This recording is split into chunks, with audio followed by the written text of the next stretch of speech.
RCWR Show with Lee Sanders. Get fun, in-depth coverage and analysis from the latest in professional wrestling in AEW, WWE, NWA, Impact Wrestling, or the world of entertainment.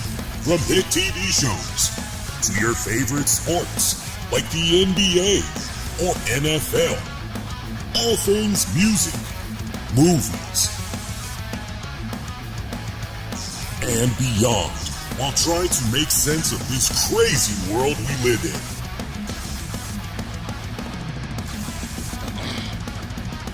All while keeping it honest, insightful, and interactive since 2011. And now your host, live from the nation's capital of Washington, D.C., Lee Sanders.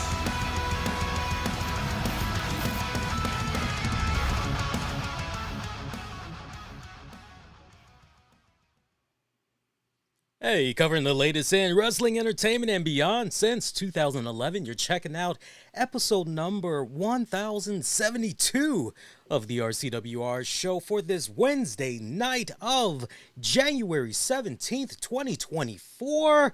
How y'all doing? Apologies to our live audience for the delay there.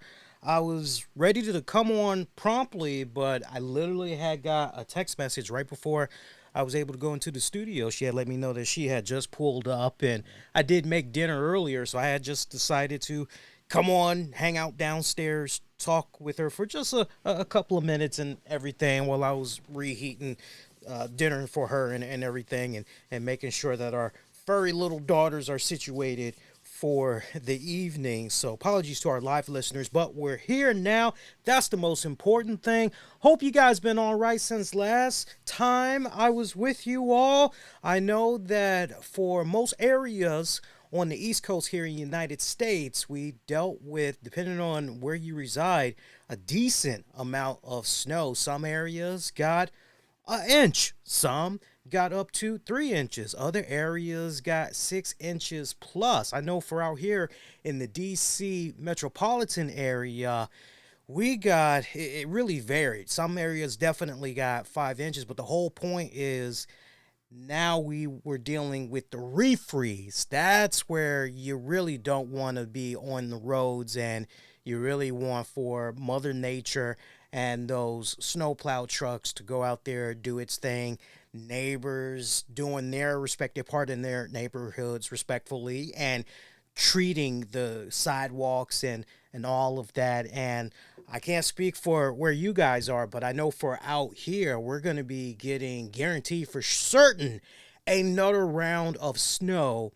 It's going to be dropping sometime Thursday night as early as 8 p.m. And it's basically going to keep on going all the way through, I believe, mid-Friday morning, maybe late Friday afternoon. So I'm looking at that and I'm just going, oh, but for us, we've just got to make it through Friday and essentially Saturday, and pretty much we should be okay. After that, it's going to be the same deal as far as how much we're going to be accumulating, much like what we had got this go around. We're pretty much going to be getting the same thing once again. So I can't stress it enough, man. If you have any free time on your hands, check up on your neighbors, especially the elderly. Make sure that they have everything that they need, because I say this yearly, and it's the truth, which is you have some elderly folks, they have to choose between their medicine for that month and eating, or paying that utility bill for making sure that they're able to continue to get heat. And as a result of that, like, they can't do everything because money is so tight. So check up on your elderly neighbors. Make sure they have everything they need. If you know that they physically aren't up and around like they used to be, the act of kindness, pass it on, do your part, right? If that means that on top of snowing, or shoveling, I should say, if that means shoveling your walkway and then you got to do theirs too, do it knowing that they're up there in age and that if they could, they probably would be able to do it for themselves. Maybe hook up their driveway as well. Trust me, the act of kindness, it goes a long way. So, what did you guys think of tonight's AEW Dynamite? Sound off, let me know. You can get at your man on X, formerly known as Twitter, or you can hit up YouTube, both at the RCWR Show. I know for YouTube, you got to hit up the Communities tab, and you'll see the polling options. Keeping it simple, man. Thumbs up, thumbs down, staying in the middle. Of course, tonight's show was highlighted by the main event, which was brought to us courtesy free of Tony Khan and the good folks at TBS. They made sure that it was commercial free in regards to that main event. That sounds really good, right? And I know some people will hear that and they'll go, yeah, but by the time we were getting ready to do match introductions and all that, there was only less than 10 minutes for this match, which is why I greatly appreciate that AEW tonight, they ran a couple of minutes past their cutoff time, right? I don't know if you guys had peeped that were watching live, but they went into a little bit of OT and everything. But main event match tonight, Hook challenging for the AEW World Heavyweight Championship there, held by Samoa Joe. I gotta tell you, I loved that main event match. It was good. I personally felt, look, overall, as far as this week's Dynamite, it was honestly, put that main event match to the side, because honestly, the main event match was really what it was all about checking out this week. Of course, if you're a Deonna Purrazzo fan like I am, you definitely wanted to see what she was going to do in ring action tonight, as she had went up against Anna Jay. But other than that, this was one of those episodes where if you somehow, unfortunately, missed it, you were honestly good. It wasn't the end of the world. This was a mid-average to average show, but just having that Samoa Joe Hook match in there, right? I mean, that's really the incentive. Yeah, it's some interesting storyline developments, though, that had played out. I know there was a little bit more emphasis on the Revolution pay-per-view that's going to be coming up in March and everything. But for me, for my personal preference, main event match, Hook, Samoa Joe, that's what it was all about at the end of the day. Of course, Hook coming up so close, but no cigar.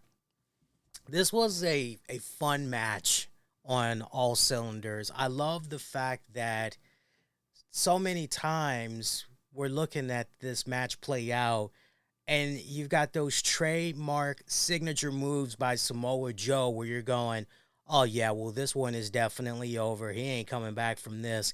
And somehow Hook manages to kick out. I particularly love the spot that went down outside of the ring when the action had went over to the announcer's table and Samoa Joe was just messing Hook up over there. There was a really great power bomb that went down onto the side apron, and I loved how Taz sold that whole moment as Doc Samson was checking on Hook, and just those little fine attentions to detail. I don't think enough people are really going to be talking about those fine attentions to detail. I know I am. I'm going to give the flowers where it's due, and I definitely got to give those flowers to Taz, because when that whole spot had went down with the side apron power bomb, Taz is just looking on, so concerned and everything. And sure, he is a color commentator, but the person that is facing Samoa Joe is his son. And so at one point you hear Taz say, I'm sorry, guys, I'm just going to take my headset off for a little bit. And Excalibur and crew, they're selling that moment. Hey, we totally understand. We get it. And Taz is just silent while he's looking on, watching the Doc Samson, check in on Hook and everything. Love that fine attention to detail. Great stuff. And what they were essentially trying to do, which they did a really great job of, was build up that toughness, that grittiness, that never say die mindset of Hook. I loved it. I loved it on all cylinders. I did, right? Like, okay, this kid has a lot of heart.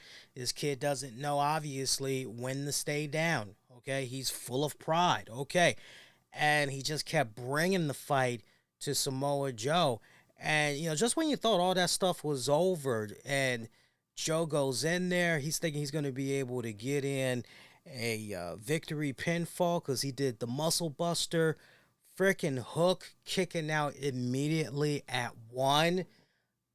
No 1 count, no 2 count, then kick out. That joint said cover, 1, and kick out. I'm going, whoa. I mean, they were really shaking up the foundation here in this matchup, the way that it was laid out. Hook going on that nice hot streak of an offense for a little bit.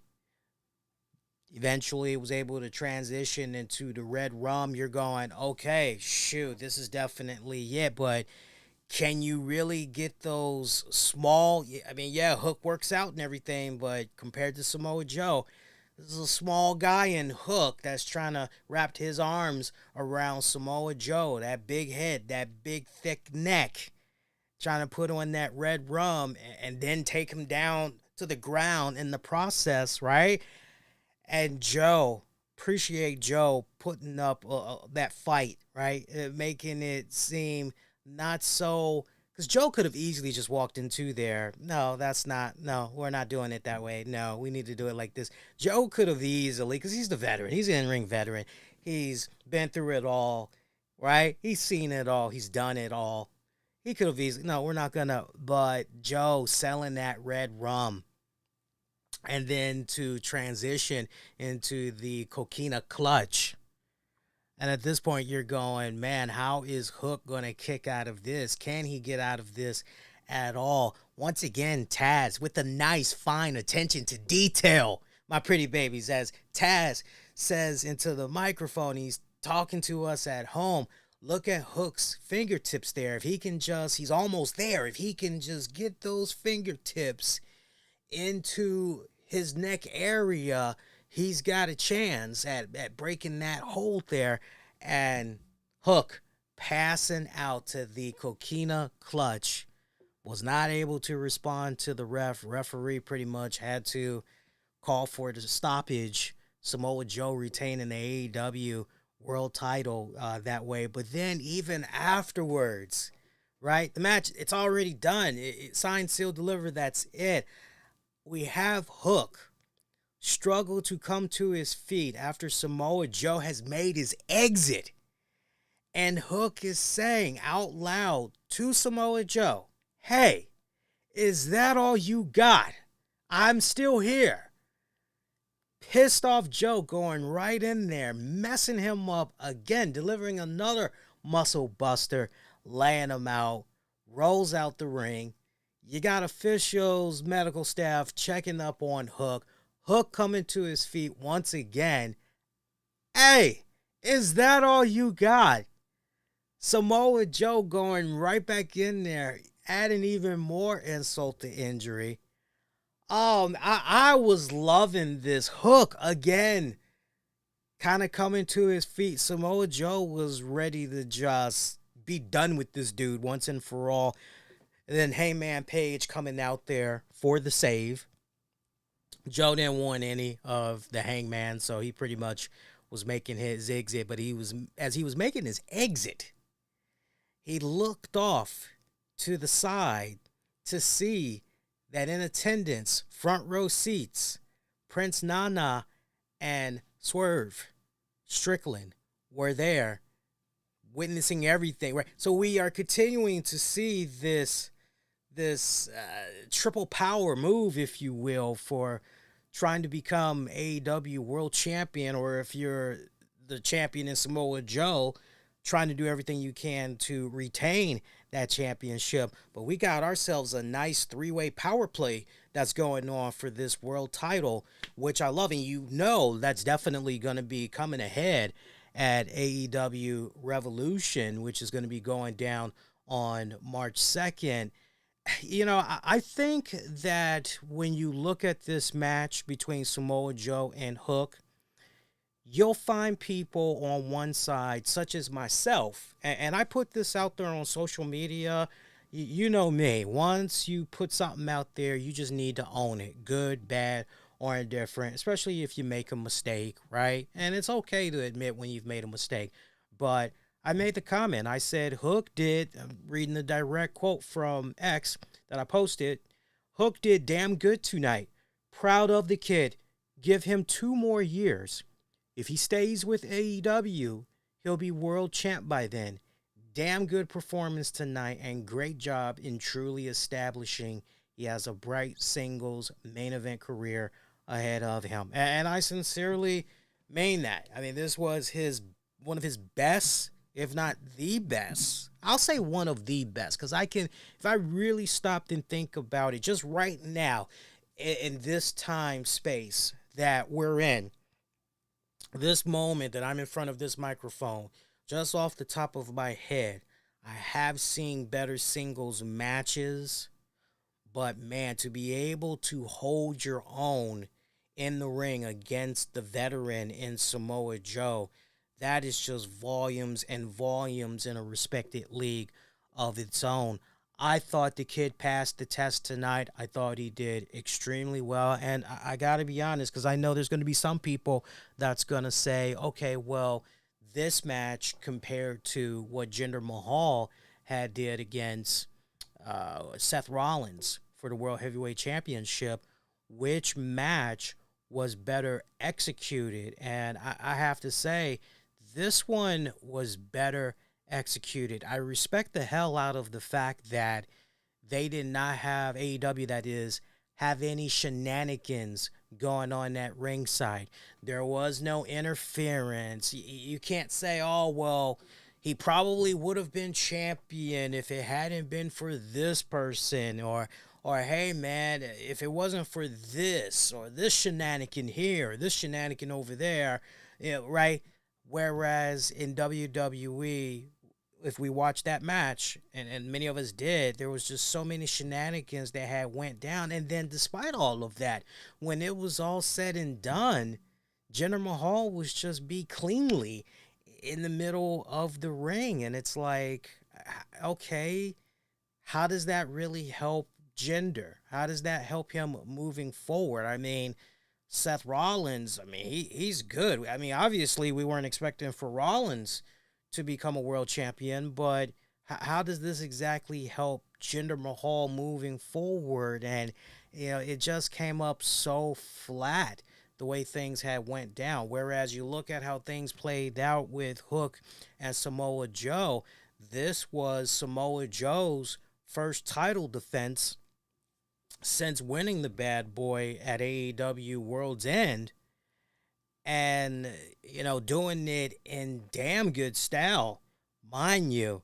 I mean, really taking me back to the TNA days of Samoa Joe. I mean, he is just in a nice time capsule on his own right now, to the point that if the man can continue to remain healthy, he can be champion for a long time. I don't think he's going to surpass the MJF record, but he'll definitely stay champion for a good minute.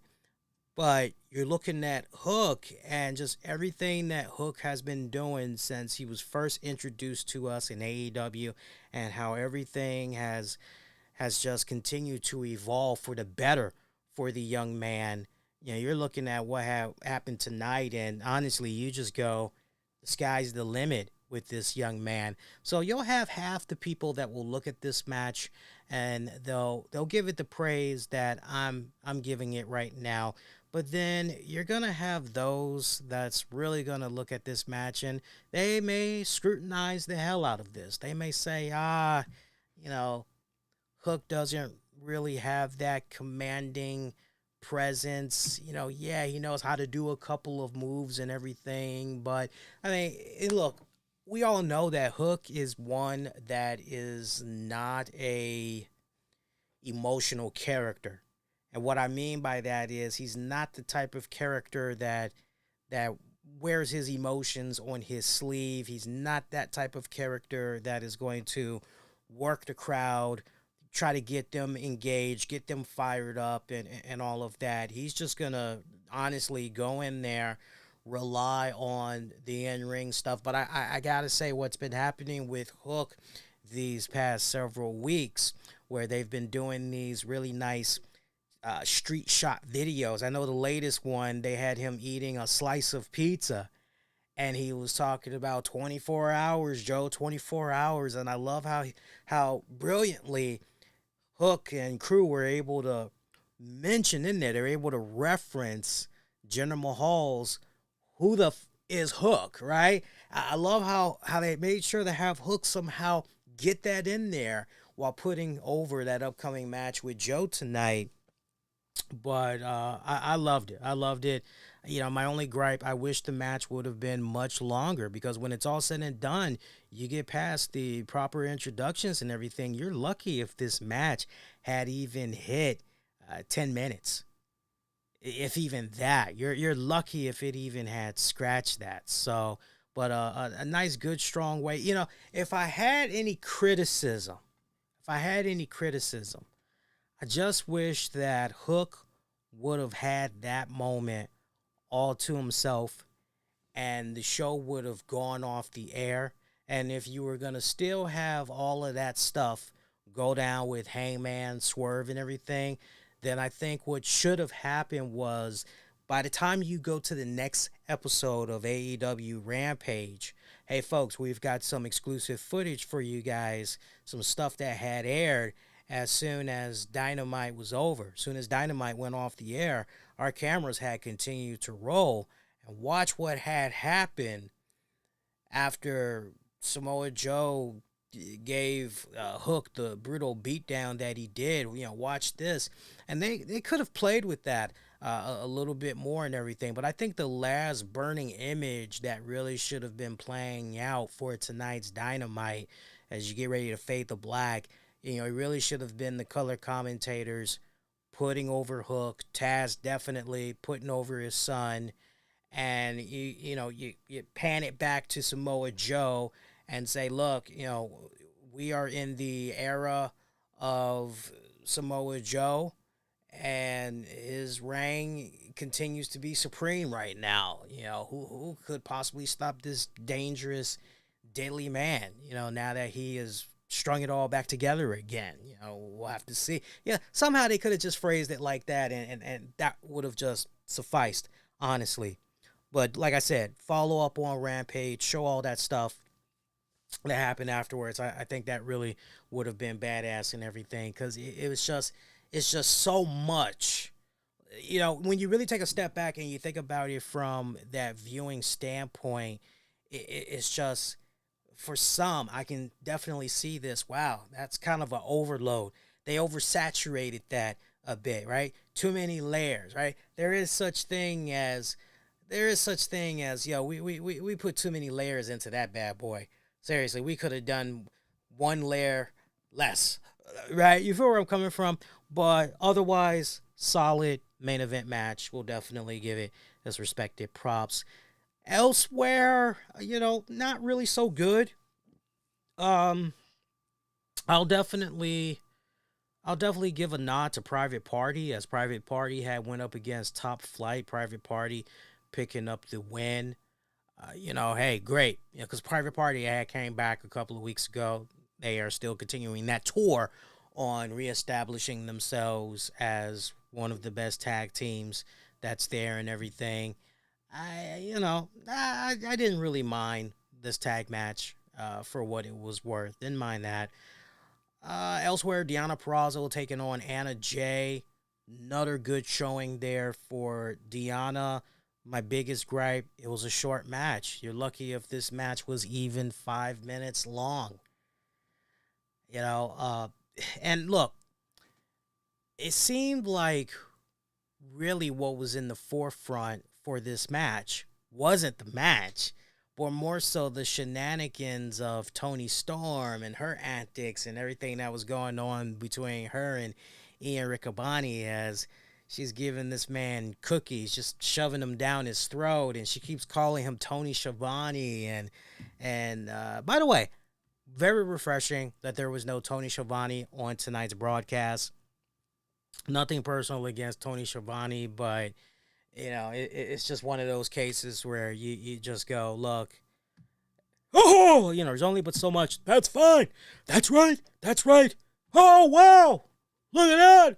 There's only but so much of that I can take, because now more than ever we've been getting Shivani like on a multi-show basis. So I understand that he is under the weather. Do wish the man a speedy recovery, even though I may not particularly care for his commentary. I am not going to wish the man ill will, like sincerely, speedy recovery and everything. But in his place, we had Ian Riccaboni that was there with Taz and Excalibur. And hey, fine with that. I'm fine with that, okay? Excalibur's kind of toned it down just a little bit. He's kind of, but he's still got that motor mouth of his that's going on and everything. Yeah, but it was mainly, they kept panning back and forth there from the match and Toni Storm. And I get it. Trust me, I get it. I don't need anybody to explain it to me. We're eventually going to build up to Deonna Purrazzo taking on classic Toni Storm. I get that. Trust me. But I just felt that, look, we're still trying to establish the virtuosa Deonna Purrazzo. So, like, let's just really focus on that. Like, why should classic Toni Storm even be concerned about what's going on with this newcomer to the AEW roster? She should literally be going, this person is beneath me. This person isn't even worth my time. I am the megastar, and this is just some porter, if you will, right? So I really wish it would have been executed more that way. But Purrazzo, Anna Jay, it too short for me. A disservice to both girls, particularly to Deonna Purrazzo. By the way, I was going to talk about this much later on in the show, but I want to address the elephant in the room now. Because when I saw the stuff go down initially online, I couldn't help but go, yo, what the hell is going on here? We're still talking about Deonna Purrazzo, by the way.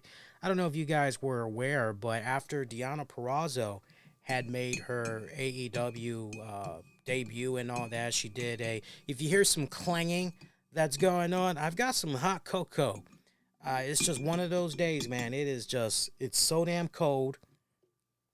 And I was outside doing a little something between walking the dog and all that. I said, yo, I got to get my hot cocoa on. So forgive me in advance for sipping and trying to enjoy a little bit of hot cocoa here. That's damn good.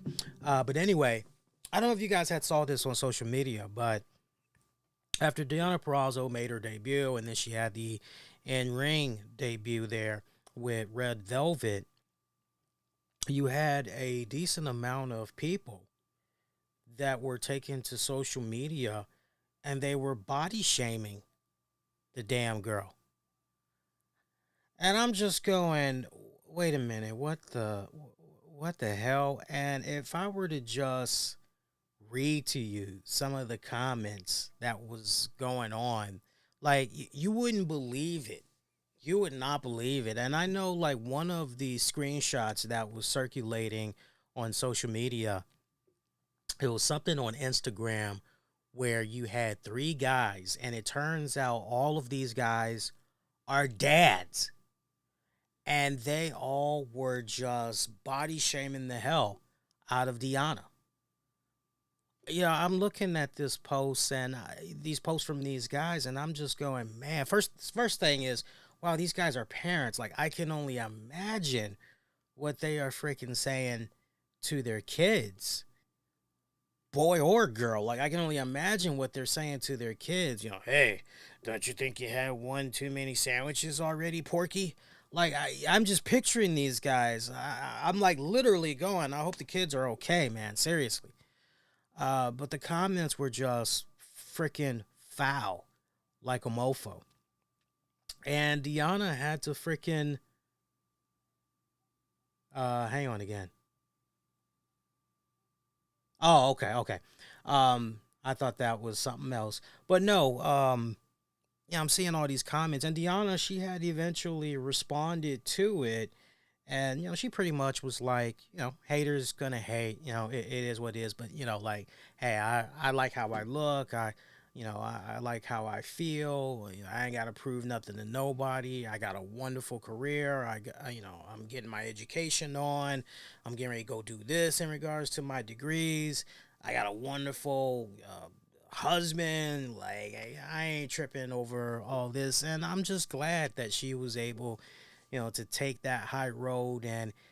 But I would still, I would like to believe that it probably stung a little bit. I mean, this isn't the first time that people have tried to body shame Deonna Purrazzo. And I remember it had went down a couple of years ago, even while she was messing around there with TNA Wrestling. I still remember some people were making fun of her, but it just hit at like an all-time high now that she's involved in AEW, and it just has me going, Deonna, first of all, mad respect to you because, she's still a young woman. She's only 29. So, most women, most women, they're already sensitive about how they look. They're already sensitive about their body and everything, right? And that's especially true when you're dealing with a woman that's in their 20s, okay? They're still, much like men, okay, what am I trying to do? They're still having that fearless mindset but like as you get into your late 20s, you start thinking about slowing down. You start thinking about, okay, career-wise, what do I want to do? How do I want to make my mark and all that stuff. You guys have heard me mention that before over the years and everything. So the fact that she was able to take that in stride and just, me personally, I wouldn't have even responded to the crap if it would have been me. But, the fact that she had addressed it. And then at the end, she said, now kiss my fat ass, and she has this awesome picture of herself. What is it? She's on her knees and she has this red bikini top and bottom on, and the bottom part, it's almost like a thong kind of, and she's just got, just ass. It's beautiful ass, but it's just ass all out there.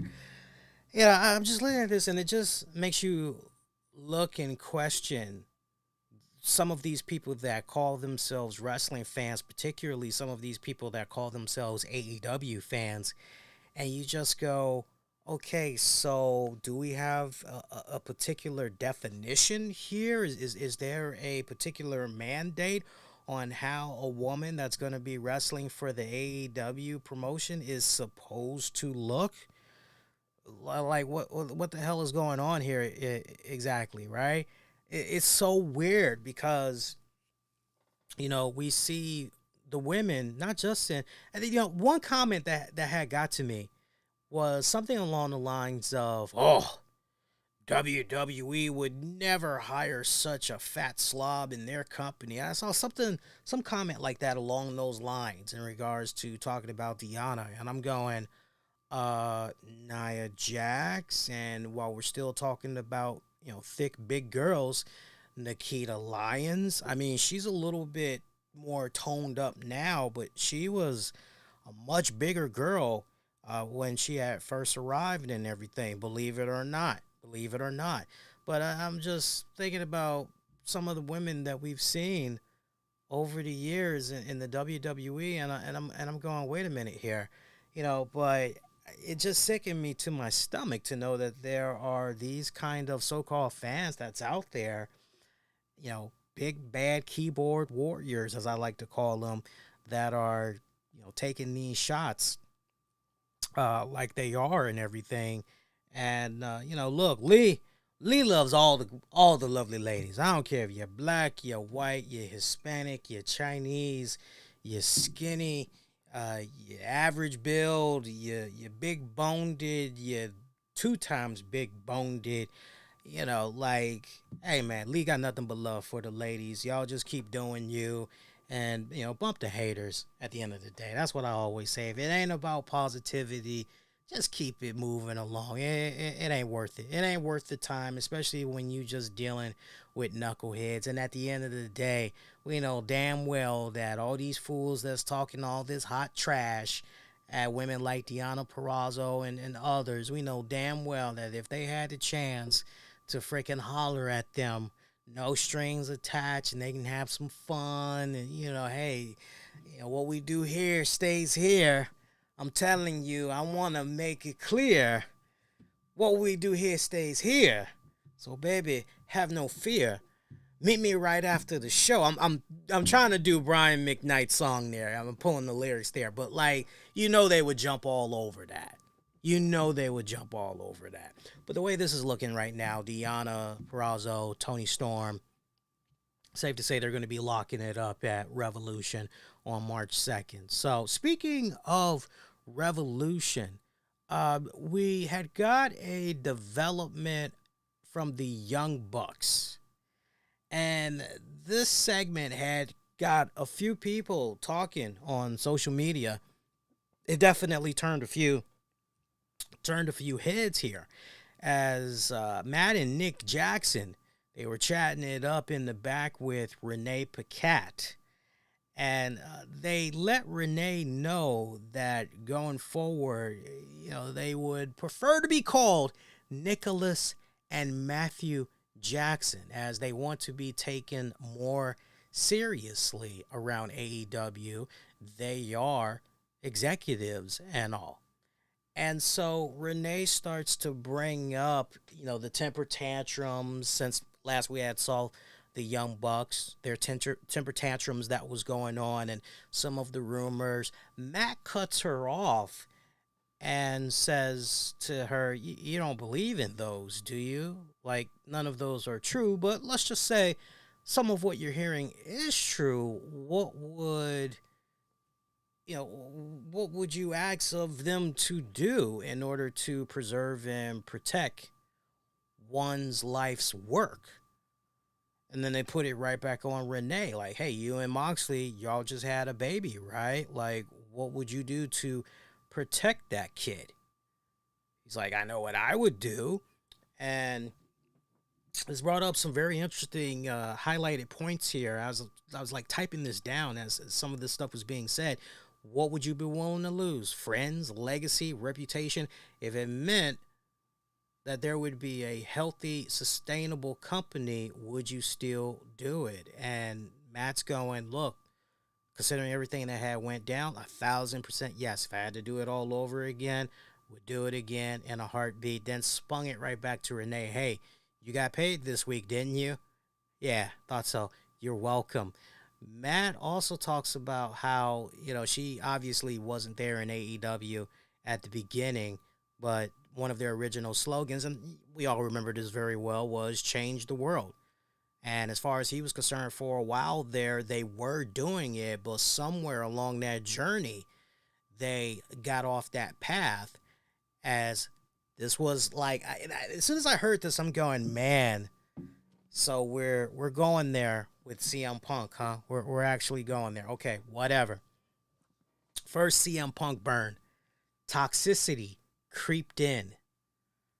Perception was different. And he knows why. And so you're going, okay, we know what's going on here. Okay. Then Matt goes on to say they started to lean on yesterday's self-serving, superficial, cancerous superstars. So you're hearing that and you're going, okay, all right, so we're automatically, we'll just take a quick sip here. That is good. That is damn good. It's not as hot anymore, though. It's almost cold, unfortunately, my cocoa. So, you're hearing this, you're going, okay, shots fired at CM Punk, obviously, right? But then it spun right back to Sting, at which Matt Jackson says, this isn't about Sting. As far as Sting is concerned, he's been awesome. He has been great. He has been the definition of a true professional. He has been a model employee, definitely GOAT status. But at the same time, Sting represents the last of that respected dying breed, and that it's not an image they want in AEW going forward. So they're looking to change that narrative / change the world as a result. They will say goodbye to Sting, and everybody likes Sting. They never ask anyone to do something they wouldn't do themselves. So, yeah, next thing you know, Nick talks about how they just got a text and they hurry up and excuse themselves because they got to go do their EVP stuff. So, you look at this for what it was worth, this particular segment.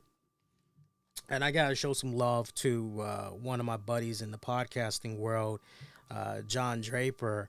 And John Drapes, he basically said it best, which was, and hopefully he hasn't put anything else out there. Yes, he said it best, which was, you see, they made a gimmick of how shitty and terrible the Young Bucks are. And now you don't have to be really mad, and you could pretend to be mad at them going forward. They even dress and look more like douchebags than ever. It's all pretend now. See? They're cool in real life. Right? So, right. And I mean, yeah, this is obviously them leaning heavily into everything that is being said about them on social media, on podcasts, and forums. This is obviously them embracing what is being said about them and turning it into, right? And, this is kind of one of those cue up Jonathan Frakes beyond belief fact or fiction, right? Trying to figure out, okay, so what exactly is, right? This is one of those type of deals and everything. Look, when it's all said and done,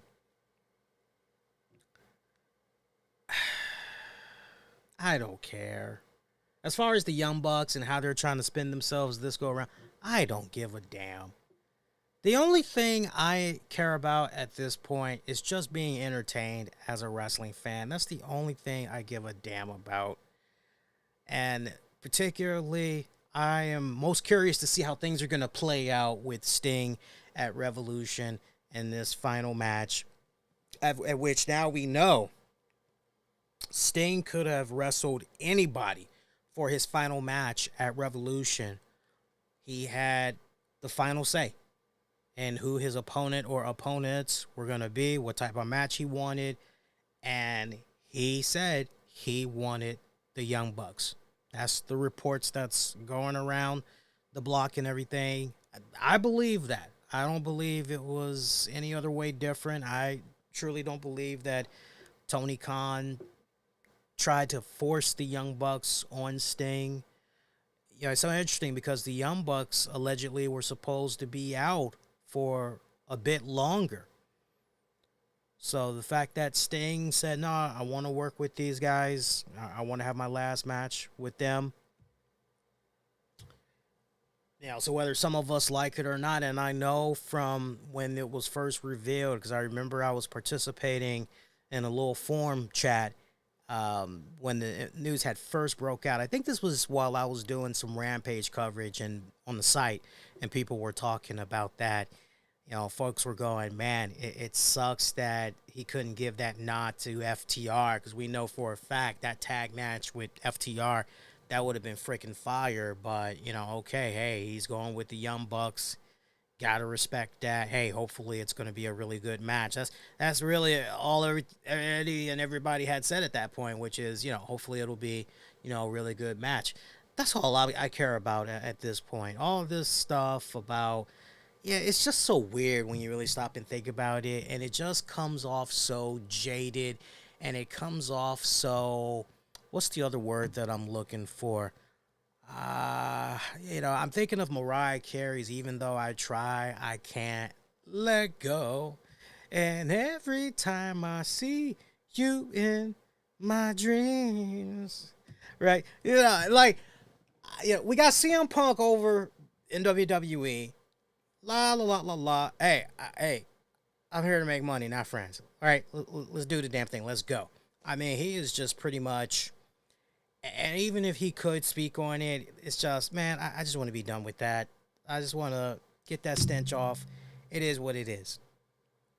I'm not going to keep bringing up. I look at when bad business relationships go down, like, it's like you're getting out of a bad relationship. It really is.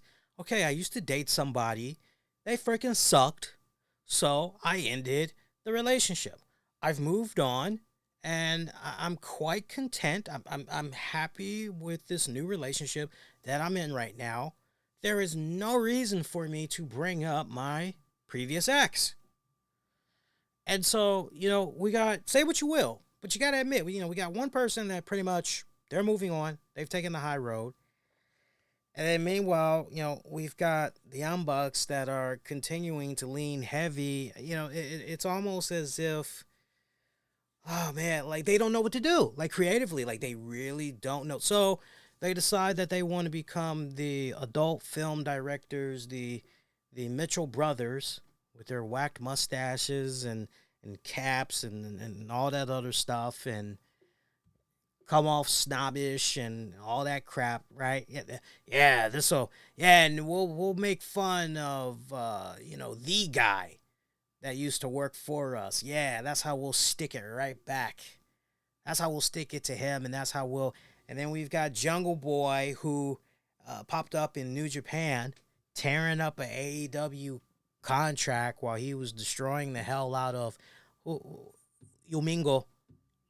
Yomingo. I can't. I'm picturing the guy's name, but it's all jumbled up in my head right now. And he has an armband that says Scapegoat. Ooh. And it's just like, really? This is whatever, dude. Whatever.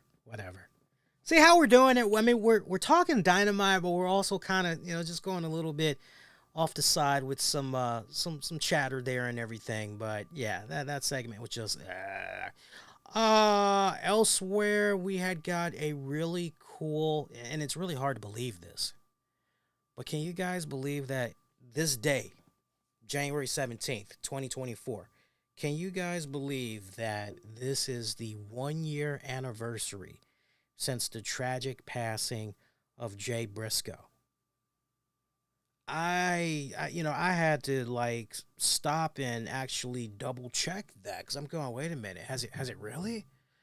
And I looked and I'm going, oh my God, it really has. It's exactly the year to the day. Holy crap. Mark Briscoe came out to commemorate the 1-year anniversary of his brother's death. And nice touching words that Mark had to say. He kept it short. He kept it brief. And, the thing that really just punched me in the gut the most was when Mark talked about how Jay wasn't the only one in the car. He had Mark's nieces in the car with him. Of course, Jay's daughters.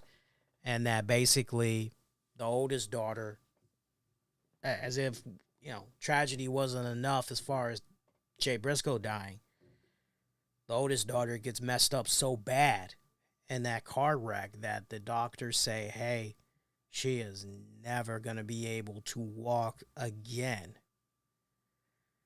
And, when I heard that and I'm looking at Mark Briscoe's face, like I'm visibly starting to lose it emotionally. And I'm looking at this going, man, how is this guy going to rebound here? Because he looks like the impression I was getting at first was, oh man, he looks like he's not really sure where to go with this right now. He might need a little bit of help. Maybe somebody's going to be able to come out there and, kind of quickly console him or something.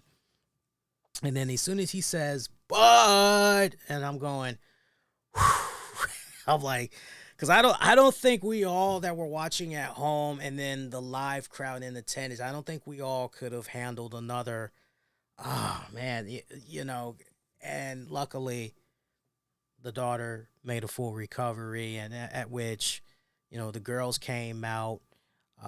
Wifey did not. The wife did not come out, but the girls, the son, they came out, and it's a nice, great moment as Mark was talking about how God is good and everything, and nice pop from the crowd and everything. And if that did not tug at your emotional heartstrings, I will just say you have no soul, as far as I'm concerned. And then they followed it up with a really great video package, which was badass. And for those of you that need a little bit of a refresher, or you don't remember the passing of Jay Briscoe, maybe that was something you weren't following and all that. Basically, the Delaware State Troopers, because it happened out in Delaware. Jay Briscoe was driving in one direction, and you had this driver of the other vehicle that was driving in the opposite direction. Somehow that driver ended up crossing over to Jay's side, and then boom, head-on collision, impact. And unfortunately for Jay, he did not have his seatbelt on. His kids did, but he did not have his seatbelt on. So both drivers, they died. Both drivers had died. So, but man, you always hear depending on when you got started driving, whether it be a parent that was teaching you how to drive, leading up to you getting your learners and all that, or maybe a significant other, right? You always are stressed the importance of wearing your seatbelt. Anybody that has taken a Department of Motor Vehicles class, right, in order to meet X amount of hours and all that, and ultimately obtaining your learner's permit and all that, you're stressed upon the importance of wearing a seatbelt and everything, and it really can make the difference. It really can make the difference. And it just breaks my heart to hear how Jay just passed away like that. Now look, we don't know for certain if having that seatbelt, if that would have, we don't know for certain, but there's definitely enough stats that's out there that supports, look, wearing the seatbelt. It definitely, what was so sad about that? He had passed about a week before his 39th birthday. That was really what was also so sad and tragic about all of that. But yeah, that was just, I remember reporting that, talking about that here on the show a year ago, and it was just, I remember the whole wrestling community, just everyone as a whole, we're just going, wait, what? We're like, wait, Jay's gone. Like, no, that can't be. And Tony Khan was, if not the first, among the first to confirm Jay's passing on social media. I just remember at that point, like, what happened? All of us collectively, we were going, what happened? Like, this makes no sense. Like, what the hell? And at that point, that sadness, that great sadness that we all had experienced as a community, is soon turned into, okay, the Warner Brothers Discovery execs, whoever that one knucklehead is that refused to have Jay Briscoe on AEW programming because he's still butthurt over, some stuff that Jay has said years and years and years prior. Like, okay, yeah, you need to let that freaking be over and done with. A man died here. Wrestling fans are obviously grieving. Like, what the hell? And remember, do y'all remember? We all were looking forward to some type of a Jay Briscoe tribute. Y'all remember that?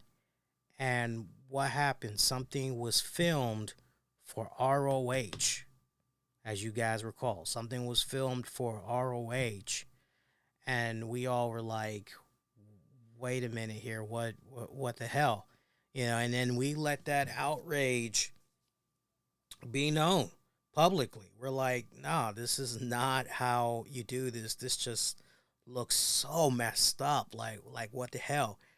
And shortly after that, you know, I think Warner Brothers executives, I think they started, you know, catching some of that flack online, you know, that was being said about them and everything. And a couple of weeks later, we saw Mark Briscoe pop up and everything. And I do remember AEW did some type of a acknowledgement on Jay Briscoe's passing. They did do that, but as far as like an actual tribute, there was like, you know, like what Brody Lee had got and everything.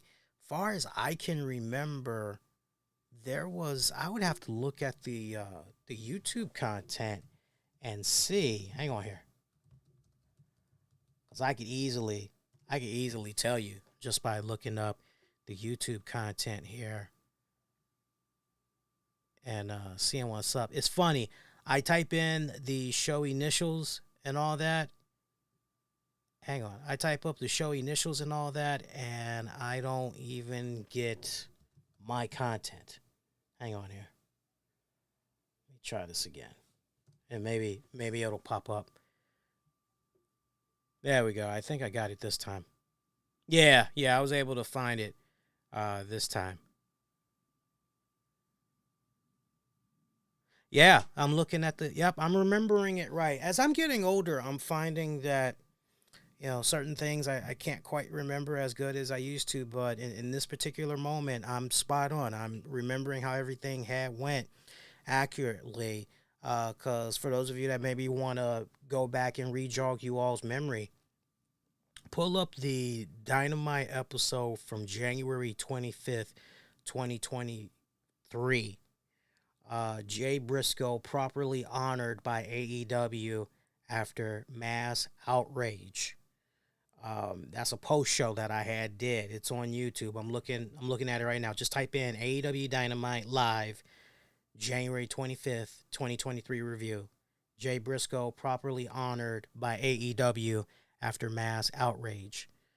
So I'm glad that, you know, now, you know, we've essentially gotten to that point where, you know, we were able to properly, you know, but I think nothing would please the wrestling community more than to properly see AEW. Hey, man, just like how you all did, you know, the nice, great touching tributes there for Brody Lee. Like, we need to see Jay Briscoe get that same kind of love as well. And, you know, depending on how that one executive Warner Brothers cat is, you know, look, unfortunately, it's probably a case where they're going to continue to honor Jay over on the ROH side of things. And, you know, it's unfortunate, but that was a great moment, you know, seeing the family, you know, out there, just seeing that oldest daughter walking out. You know, I know the wife had shared many updates on social media, and she really didn't have to. It really could have been a case where mom is the word, respect them, you know, respect their privacy and all that. But, you know, she constantly kept the community updated on what all was going on. Elsewhere, Orange Cassidy, Trent Beretta taking on Penta and Commander. Cassidy and Beretta picking up the win. Okay, tag match. Kingdoms, Roderick Strong, Matt Taven, Mike Bennett come out. Roderick Strong still eyeing that AEW Intercontinental Championship. Tried to challenge Cassidy right there on the spot. Cassidy was ready to go. He's ready to do it right then and there on the spot. But Strong decides, nah, we're going to have this match at AEW Revolution. Basically, he wants for Cassidy to cherish these final weeks as champion because Roderick Strong will take the championship away from him. Sounds like a Charles Barkley guarantee, doesn't it? Woo! Guarantee. I mean, it really does. It really does when you stop and think about it. Let's see. Other than that, we had an opening TNT Championship match to kick off the show. That was Christian Cage defending against Dustin Rhodes there, Dustin Runnels. Cage picking up the win. A little bit too long for my personal taste, but still, I gotta give Goldust. I gotta give him credit, man. This dude, on those rare occasions, he can pull out a really good match. I know I was pretty critical of him the last rodeo when he had that match against Swerve Strickland, as you guys recall, and the whole cinder block spot and a couple of other things that was going on, especially as far as the art of selling. But here it was definitely more, what's the right word I'm looking for? Seemed more thoughtful. Seemed like as far as, nuances to every fine detail, everything was covered here. Nice, good back and forth between everybody here. Good stuff. But yeah, honestly, this was an average episode of AEW Dynamite. The main selling point was honestly the main event, Hook and Samoa Joe, which, honestly, if you'd been checking out the product for a significant period of time, it played out exactly how you thought it was going to play out, all things considered. To the polling we go now. What did you all think about this week's AEW Dynamite? I am looking at the communities tab right now on YouTube, youtube.com/the RCWR show. Right now, I'm seeing 33% of you are staying in the middle. Meanwhile, top dog, 67%, a thumbs up. Appreciate you guys that voted over there. Going over to X, formerly known as Twitter, I am seeing 13% of you are staying in the middle, while 25% of you are thumbs down, and 63% of you are giving the show a thumbs up. Appreciate you guys that have voted. If you have not voted yet, you now have heard. Make sure you let your voices be heard as well. Speaking of voting, the 2023 Wrestling Awards is underway right now, being presented by yours truly. This is your opportunity to let your voice be heard on who you think is Wrestler of the Year, Tag Team of the Year, Rivalry of the Year, Promotion of the Year, Best Wrestling Personality of the Year, Best Wrestling Podcast, Best Wrestling Site. I mean, there's so many more categories. Let your voices be heard. You can vote now until Monday, January 29th, 2024. And I'm telling you, as I think it was Cousins, every time I see the name, I always think Kirk Cousins had said it best, which was, hey, I really like the fact that, hang on a second here.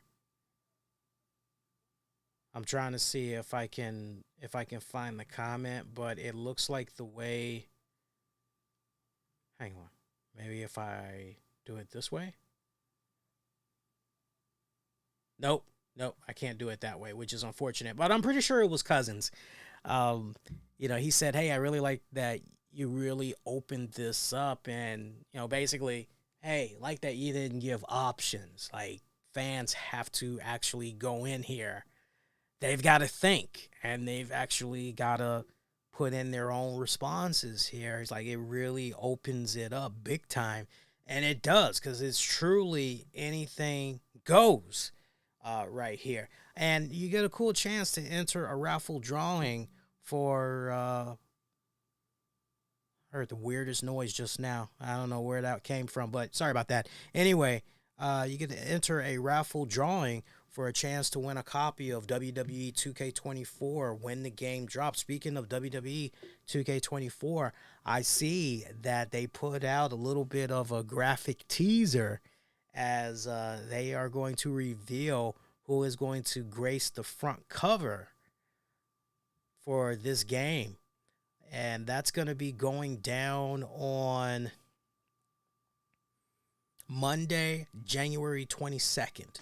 Again, Monday, January 22nd, the front cover reveal for WWE 2K24. I would also imagine at that point we'll officially have the release date as well for the game. Speaking of games, I know that Toni Storm is now available as part of new DLC for AEW Fight Forever. So for maybe those of you that haven't played the game in a while, you got bored with some of the last DLC, well, now you got some new stuff that you can mess around with. Have at it. I know as far as WWE SuperCard goes, I hope you all were able to get your CM Punk card. I know I had spoken at great length about, hey, do this, do that, do this, do that. I managed to get 1, 2, 3, 4, 5. I think I have either 5 or 6 CM Punk cards. I shared a screenshot on social media, and now they're doing the Reward Mania mode, which is it's a nice little mode. Basically, that's the one where you get these little coupons and stub tickets, and when certain drawings pop up, you can basically enter them, and hopefully you'll be part of that top 2% or 1% to get the best, grandest prize. Have at it that way. Apparently, there's going to be a Royal Rumble tier that's going to be released supposedly next week or maybe the week after. The first major headliner for that new tier is going to be Gunther. So, you all that maybe haven't played SuperCard in a while, there's your latest update on that one. I see that Dana Brooke, a.k.a. Ash by Elegance, I see she recently had took to social media while Dynamite was on, and she basically had said, and I don't want to misquote her either. I definitely want to make sure that I read word for word what she had put out there. But when we all saw her debut at the TNA Hard to Kill pay-per-view, I know I kept my comments to myself, but I know a lot of people had looked at her and they basically said, oh, wow, she's trying to be a freaking knockoff of classic Toni Storm. Like, did she not know what the hell was going on in AEW prior to going with this whole, right? Because she even has a male valet, her own version of Luther. Like, she's got one of those as well. So, most people are looking at this and they're already, and it's a fair thing to say just based off what they're seeing so far and how she essentially is being presented in TNA. I get that. I get that. Now, of course, Dana Brooke, Ash by Elegance, she could have easily just not said anything. Like, mum is the word, and she could have just, hey, it is what it is, right? But she says, well, Dynamite was on tonight. Relax, everyone. It's a hairstyle. I haven't cut a promo or stepped foot in the ring, and y'all are hating. Let me tell you something. I like Toni Storm, but respectfully, she will never be me, and I'll never be her. But at least you're talking about me. And it's like, no, as some of us had said online, including myself, in regards to this post, it's like, no, why even acknowledge this? Why even acknowledge this? Let people keep guessing. Let them keep assuming. Just stay radio silent.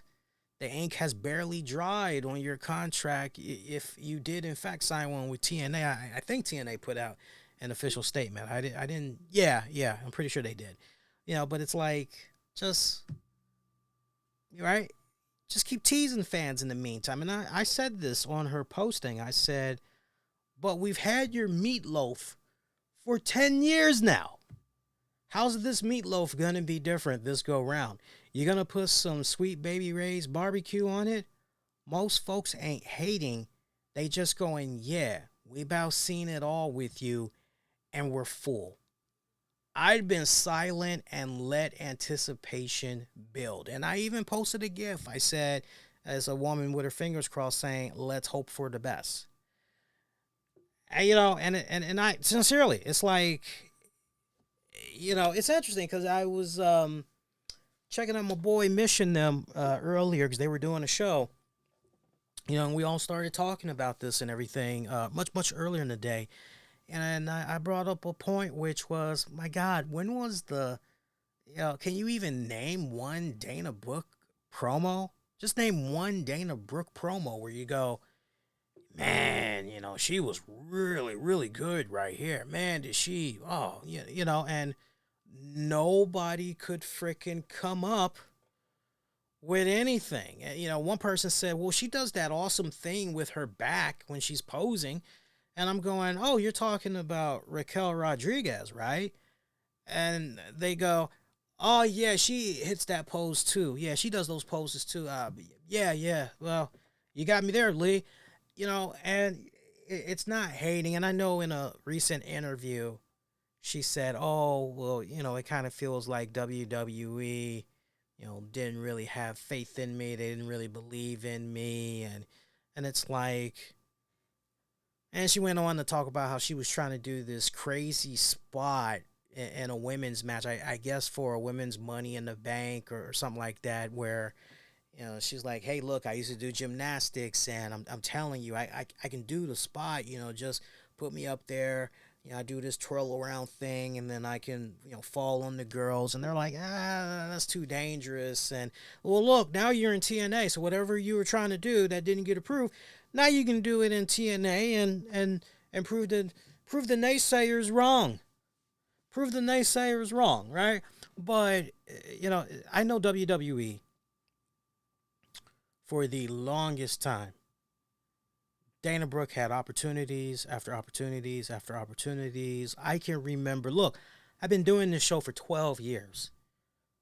So I have been on this show reacting to the yearly WWE releases, and over the years, I have said, man, there's just some of these names that's on this list, and yet some people are still, and I would always say, look, I'm not trying to see nobody get fired.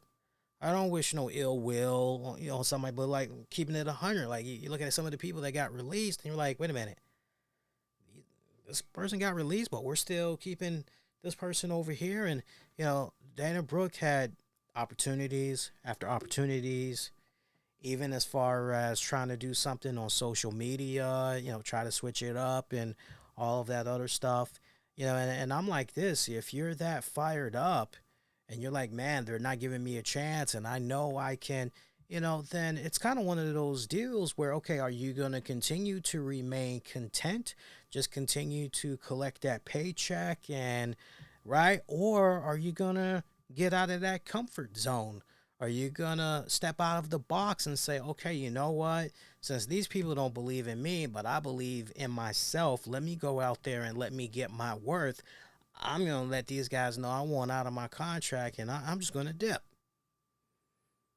Now, maybe she has, I'll give her an out. Maybe she has said at some point to WWE that, and WWE's like, look, we don't want to let you go. That's her story to tell, obviously. But if I were a betting man, and I rarely bet, if I were a betting man, I bet you she didn't go that route. I also know for the longest time we saw her involved in PR stuff for WWE, whether it was going to a local school or going to a boys and girls club or what have you. Dana Brooke was always doing something. So I mean, and she was doing jack of all trades for like about 10 years. For about 10 years. But now all of a sudden, because you got released by the company, now all of a sudden you on that new shit. Now all of a sudden you on that new shit, and we need to be paying attention. The best has yet to come. We're on that new, hey, look, like I said, man, same meatloaf. Hoping for the best, right? Hey, somebody said it best. I think it was, shout out to Kev Castle. I think he said it best, like, hey, maybe she can pull an LA Knight. Yeah, maybe. By the way, I saw the latest interview with LA Knight, just a couple of clips, but I love the story that he tells about how he had Triple H's number and email contact information, and he wasn't quite sure how to go about. I love that story. That was pretty good. But yeah, just it's something to think about. It's definitely something to think about. So I'm going to continue to see how everything works out with that. By the way, speaking of TNA, shout out to Dolph Ziggler, who helped TNA reach a really cool milestone. I mean, his one clip alone on YouTube where he debuts at Hard to Kill, confronting the new TNA champion and Moose, that got over 1 million views. Congrats TNA. Some good stuff right there. Damn good stuff right there.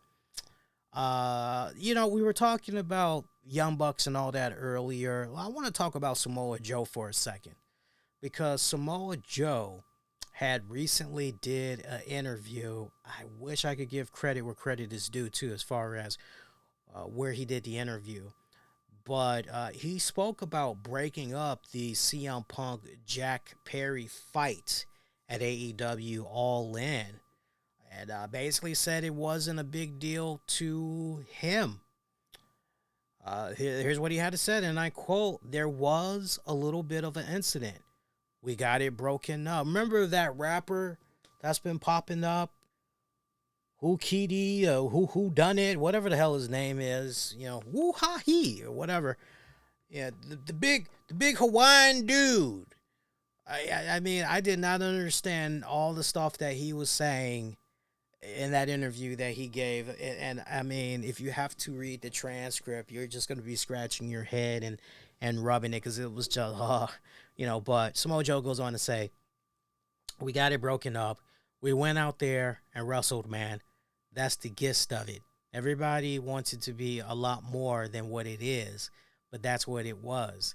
And to speak any more on it would be pointless unless you're trying to get a scorecard and stuff. But trust me, it wasn't that type of a fight." And he was later asked, hey, did you think this was a big deal? And he said, "Not to me. I've seen fights break out. Stuff happens. But again, that's me. I've been in these situations. I've seen that. I find it funny when people are like, oh, Joe's cool with it. I mean, nah, man. It was a high-stress situation. Sure. But I mean, it's one I've seen happen many, many times. We get it squashed out. We had a show to do. We had 81,000 plus fans waiting out there. And that was my focus, because that's what it was about at that moment.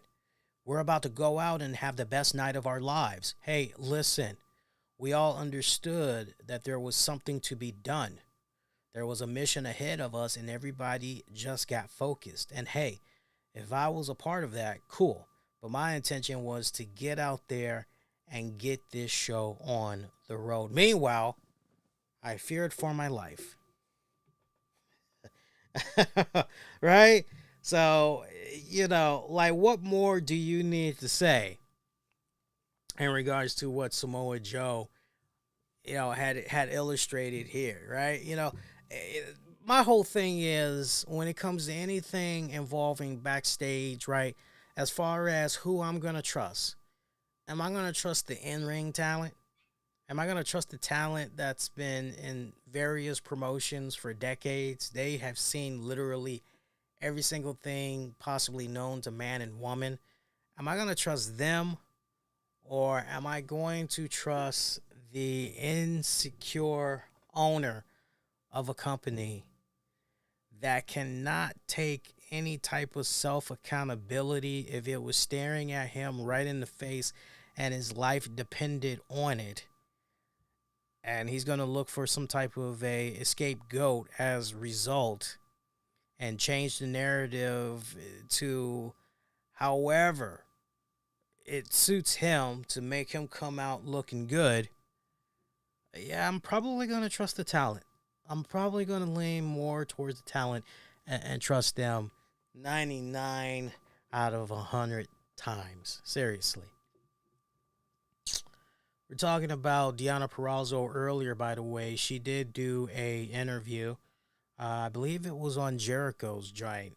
She talked about how, basically why she ended up coming to AEW. Talked about, why she rolled out from TNA, and she pretty much had the following to say, which was, "I knew my contract was coming up with Impact, TNA, and I felt like if it was time to leave, it would be now. If this was the territories, now would be the time to leave." Britt Baker actually connected me with Tony Khan, and we got to talking. I knew the first Dynamite of the year was going to be in New Jersey. That's where I'm from. So I was like, that would be a dream scenario. Dream come true if we could do that. And it all worked out. I was the champion for a very long time in Impact at TNA. I got to work with all of the women that were in the locker room. And it was like, what other stories are there to tell? Everyone has kind of put me over at that point. I've beaten everybody. They kind of figured maybe I was on my way out, so I got to do the favors and put everyone else over on my way out. It was like, what else is there to do? There was no one new coming in that I could work with. I don't know what else there is to tell here.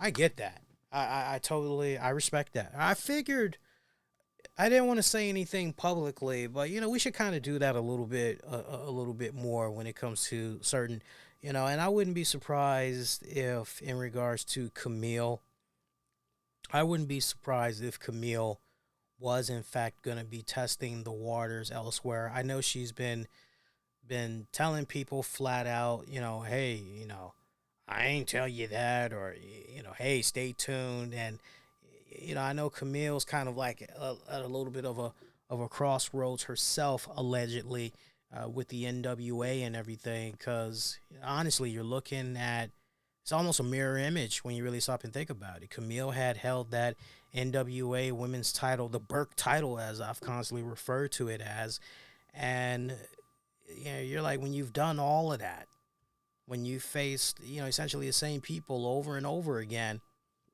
right? Eventually, it becomes a case of, all right, well, do you continue to remain content?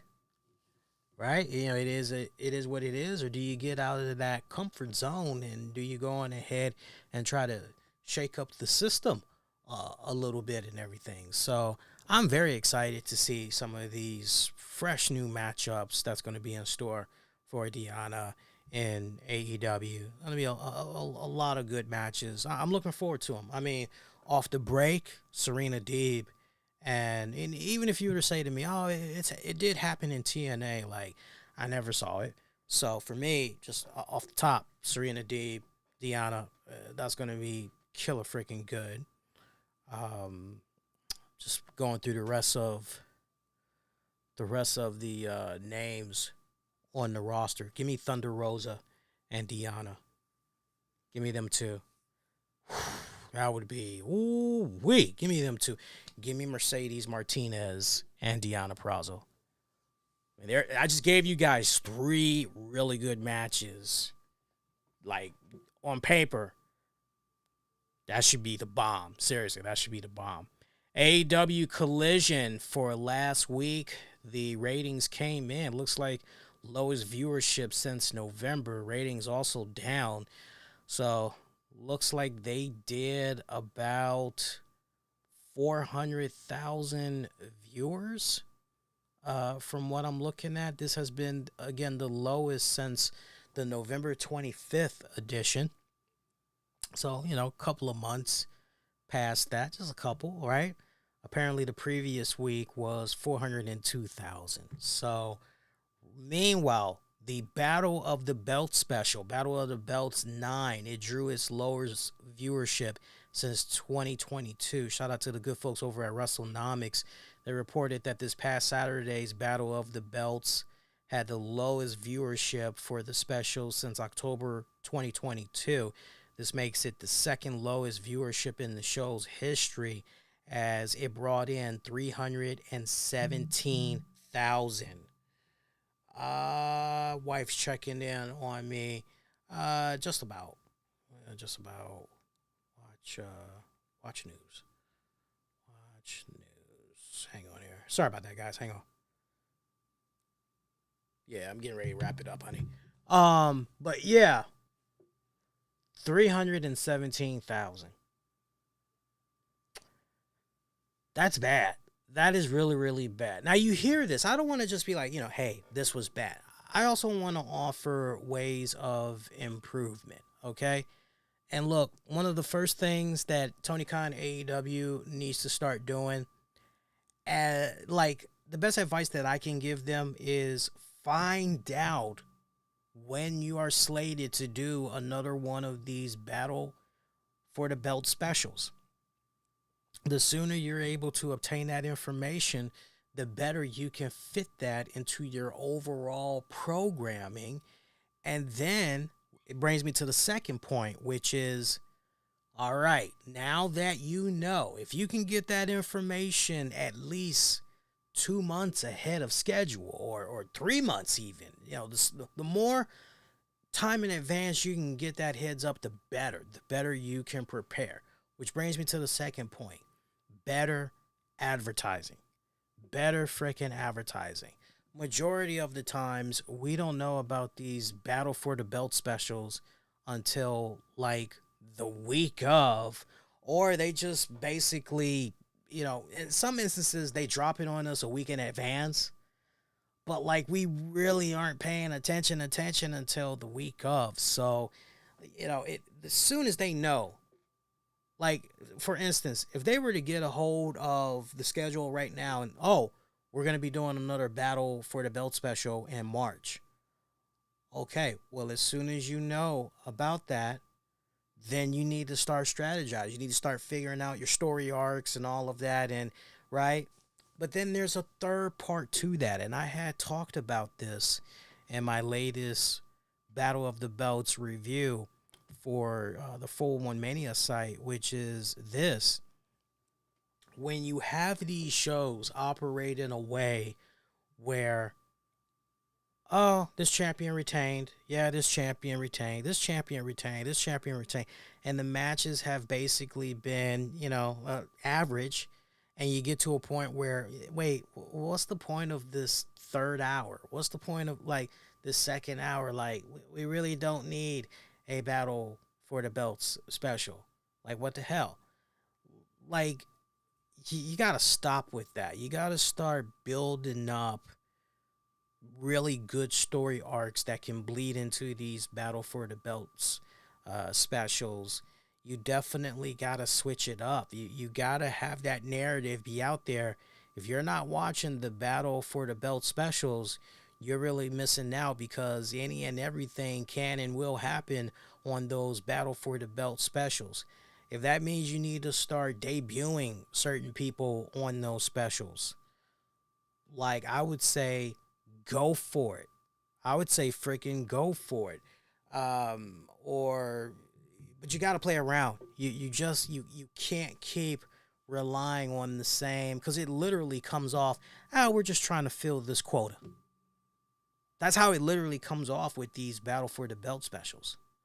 So I'm not surprised to hear that the numbers have been continuing to go on a decline for these things. But I'm telling you, if they can just do some of those things, it would definitely help out in the long haul, for sure. It would definitely help out in the long haul. I think one other thing that we can get into right now, one other quick note, MLW looks like allegedly their tenure in the Philadelphia area is going to be coming to an end. They pretty much have been taking up residence there for over a year, but according to the good folks over at Fightful and PW Insider, they are saying that MLW's last currently scheduled date for the Philly area is going to be their Super Fight event, which is going to be going down on February 3rd. Company's been running largely in the city since late 2022, and other than a few shows in the New York City area, the current plan is to have the promotion tour more this year, with dates in New York in February, and then in the Tampa, Petersburg area in March, and then Chicago in May. And while WrestleMania 40 is set for the Philly area this year, the company's only planned appearance there will be at Wale Mania. So, I mean, and look, things could change. Maybe some other stuff will go down as we get closer to Mania. You know, have to wait and see how that plays out. John Cena had recently did a interview. I believe this was with, it was either with ESPN or maybe it was with People. But one of the subjects that had came up was about his in-ring career coming to an end, at which he said, I turned 47 this past year. So he's already 47. I turned 47 this past year, and I don't have much time left in the WWE. You know, I'm trying to figure out when to close that chapter. I wouldn't be who I am professionally or personally without the WWE. And I promised myself that I would never simply just be there for my own sake. Every time I perform, I want to give my all to the audience. And I've got to admit, when I hit the 45 mark, I had to begin to try and form an exit strategy. And I'm trying to work on that currently. I just want to do what's best for the company. If it's a big final match, or if it's just a final match, or however I can be integrated into the product to let everyone know that this chapter is over, I'm willing to listen to what WWE has to say. So obviously we got a whole lot of stuff that's going on right now, you know, especially as we go into WrestleMania season and all of that. WrestleMania is supposed to be about big feel moments and all of that stuff, right? And I don't know if WWE would be interested in maybe doing it at this year's WrestleMania, but I would strongly advise Triple H and them to strongly consider seeing about John Cena's availability for WrestleMania and seeing if maybe they could build up some type of a part-time run for the man leading up to WrestleMania, because it got me thinking, you know, if not at this WrestleMania, well, then maybe for sure at next year's WrestleMania possibly, or just at one of the premium live events this year even. It got me thinking, okay, well, who could be that talent that could, right? Because I'm looking at this and I'm thinking about, okay, well, John Cena got his break against Kurt Angle. That's how we all were properly introduced to John Cena. Obviously, you know, for me personally, I would love it if John Cena could pay it forward by putting over a young guy, a future star of tomorrow. And the name's very, very short on my list as far as who should get that nod. One of them being Carmelo Hayes. I'm really, really pulling for Carmelo Hayes. Hell, even Trick Williams would be another one. Braun Breaker. This is a wild card, but man, I mean, he's already got the heat right now, but man, if these two could do something with one another. Oh, and then he beats John Cena. Those are good bragging rights, and man, it would take him to nuclear heat level. Dominic Mysterio. I would love to see one of those men work some type of a final swan song program with John Cena, be it this respected season, WrestleMania season, or we're doing something a couple of months later, or hell, it could even culminate at next year's WrestleMania. But I definitely would love to sound off. Let me know if you are down with those names, or if you got another name that you would like to see John Cena go up against. You know, how would you have things play out for him and all of that? Sound off. Let me know. I'm most curious. But that's what really had stood out to me the most there. One other thing I want to mention before we get ready to roll out. Short show tonight, if you guys know. It's short show tonight. But one other thing I want to get into before we get ready to wrap up. So, you know, I got to give JD from New York, I got to give his co-host, I believe his co-host name is Andrew. I again was minding my own business, and something just popped up on my timeline from one of my followers, and I click on it and I see what's up. And I loved what Andrew had to say. I loved his take about everything that JD had said, and it led me to the point of, I know he Andrew had said, look, I'll talk more about it on the show, and I'm like, what show is he talking about? And I'm like, oh wait, isn't this like, and like, yeah, it is his co-host. I'm like, oh, okay, cool. And so I actually watched I think it was like a 15-20 minute opener for one of their last shows. And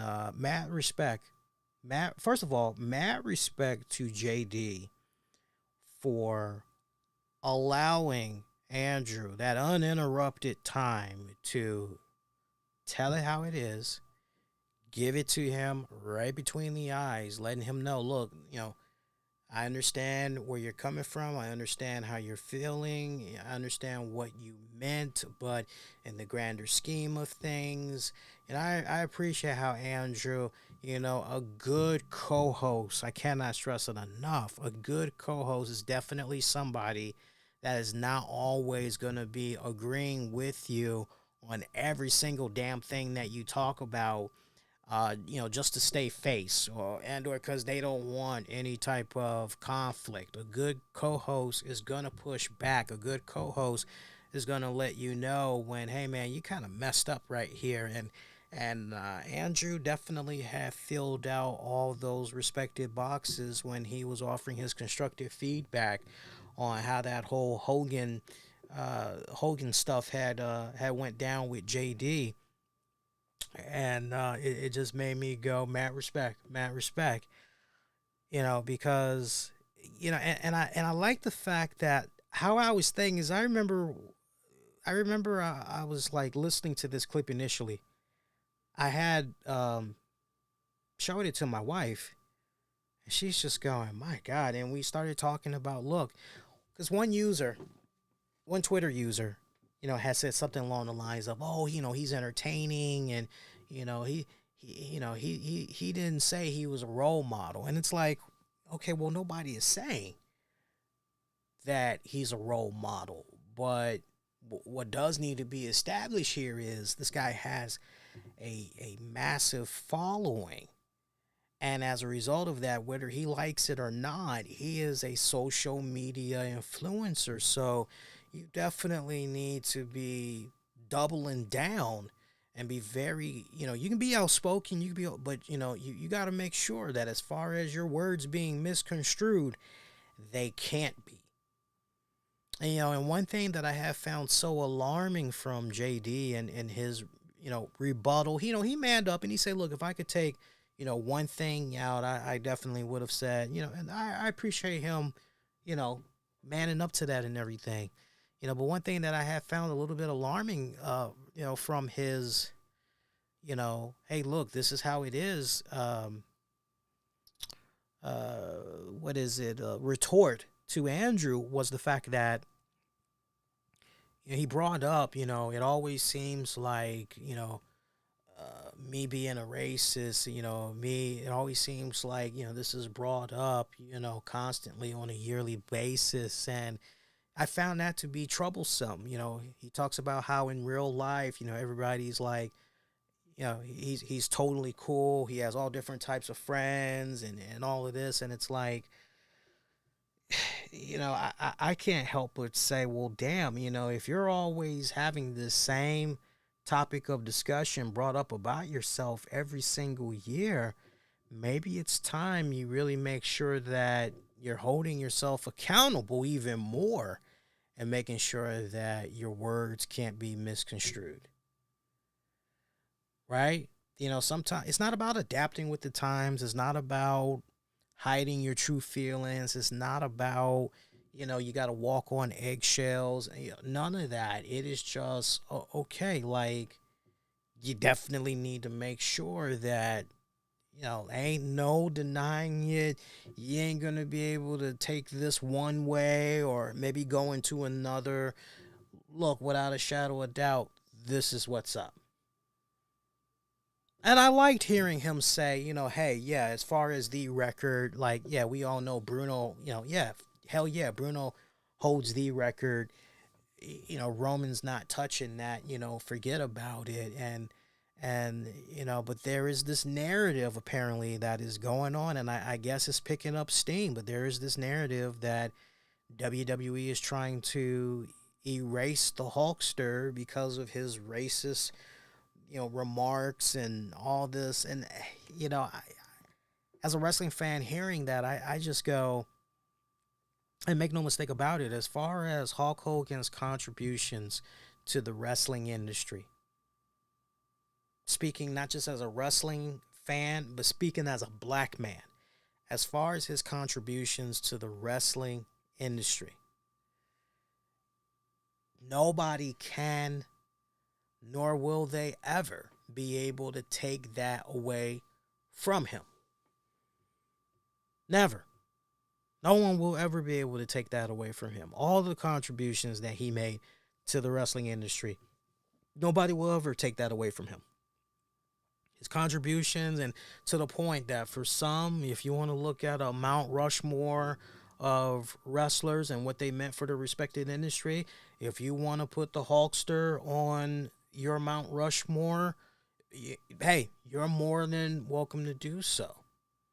But we got to make sure that as wrestling fans, we got to make sure that we continue to, okay, we're talking about the Hulk Hogan character and not the man behind the Hulk Hogan character, which is Terry Bollea, because those are two different things. Those are two completely different people. We gotta make sure that we're really, because it's so easy to blend the two into one, which is definitely unfair. Speaking as a black man, I don't care for Terry Bollea. I don't care, I don't care to know him. I don't care if he saves a cat from the tree. I don't care. Hulk Hogan, yeah, great contributions to the business, without a shadow of a doubt. The partnership of Vince McMahon and Hulk Hogan, it came at a really great time in the early 80s. Now look, Vince McMahon, he probably still would have been able to achieve those levels of success if he did not have a Hulk Hogan. Because some would say, well, who was that next person, going to be? If it wasn't the Hulkster, then who was that guy going to be? And all signs seem to indicate, from those that know their wrestling, those that are true wrestling historians, and even, I do consider myself within reason to be a wrestling historian, because when I want to go back and research something, understand what was happening during a certain time frame and all that, even I have to go back and I can confirm with what the main wrestling historian figureheads are saying. And it seems that person was going to be Superfly Jimmy Snuka. For all intents and purposes, it seems like he was going to be that guy. But as we all know, when all that stuff went down, the trajectory of his career went in a completely different direction. Straight up, went in a completely different direction. But you would just like to believe that if it wasn't for that, it probably most likely would have been Jimmy Snuka and all that, But look, at the end of the day, everybody's trying to figure out, how is this Roman Reigns story going to end and all that. As a wrestling fan, let me tell you something. Enjoy the ride for what it's worth. Just enjoy it. Just enjoy it. Because once Roman Reigns is done, that's it. Because what we're seeing right now, it is definitely, not only is it historic, but from a storyline standpoint, there's been many entertaining aspects to it. And look, damned if you do, damned if you don't. 1 minute we're going to be complaining about somebody that doesn't make enough TV appearances to make title defenses. And then, same thing's gonna happen when we have somebody that is gonna be a fighting champion week in, week out, week in, week out. I'm tired of this person. Oh, it's the blah blah blah show. We need a different show already. Somebody needs to come and whoop this person's ass and take the title off of them already. I'm tired of them. So like it's a catch-22 no matter what. But enjoy what you're seeing with Roman Reigns and this whole bloodline story arc for what it's worth, because I gotta tell you, I thought I'd seen just about it all, especially when I went back to, check out wrestling from yesteryears and everything, and, what's happening with Roman Reigns right now. This is pretty much equivalent to what was going down with the Hulkster back in the day. This is definitely, one of those cases where, if you're a much older wrestling fan, you see what was happening with Bruno, you see what was happening with Pedro Morales, you see what was happening with Bob Backlund. Like, for this to be happening in modern day time, it's like, wow. Yeah, and it's been some of the best work that WWE has been putting out to date. If the only criticism that myself and many others can make as wrestling fans is we don't get to see enough of Roman Reigns and these appearances, and as far as title defenses, appearances, and all that, if that's the only argument that we can say, obviously, something within reason is being done right with the man, because you're essentially making him be a special attraction, which is honestly how a champion should be, so as long as it's the right individual that comes along to fit that role. You feel where I'm coming from? That's the big difference. You can't just put any old body and every old body in that every single. No, it's got to be the right type of individual. And Roman has been that guy. It took him some years to string it all together and figure it out. But the brother has finally figured it out. He's firing on all freaking cylinders. And he's been putting out some of his best work in his entire career, honestly. Much like I had said towards the tail end of John Cena when he was a full-time guy. Enjoy for all it's worth, and enjoy it. I remember being right here on the show in regards to Triple H. Enjoy it for what it's worth, because, like, nothing's forever. Like, enjoy it, But wrestling fans are going to be wrestling fans. It is what it is. All right, let's take a fork in it. Call this episode DONE done. Shout out to sponsors of the show. Shout out to doback.com. Also shout out to shoptotallytshirt.com. Shout out to my amigos and Anthony Missionary Thomas, Joe Numbers of Wrestling Soup. Shout out to my man Julian Cannon of the Nocturnal and Digiday.com, also of the Wrestling Court. He took a little bit of a social media break, but he is back on the saddle again and talking all things Raising Kanan in the Walking Dead universe, Power universe in general. So shout out to him. Shout out to you guys. You guys have been continuing to represent. Check out the shows on demand and on the downloads, and I appreciate that. Numbers are continuing to go up, up, up, up, up. I love that. Word of mouth, that's the best thing you can do. Spread the content all around. Leave the ratings, leave the reviews for the show wherever you get your podcasts, including on Spotify, Apple. We're all over. Just use the keywords, the RCWR Show. Next episode is going to be coming at you guys on Monday night, January 22nd, 2024.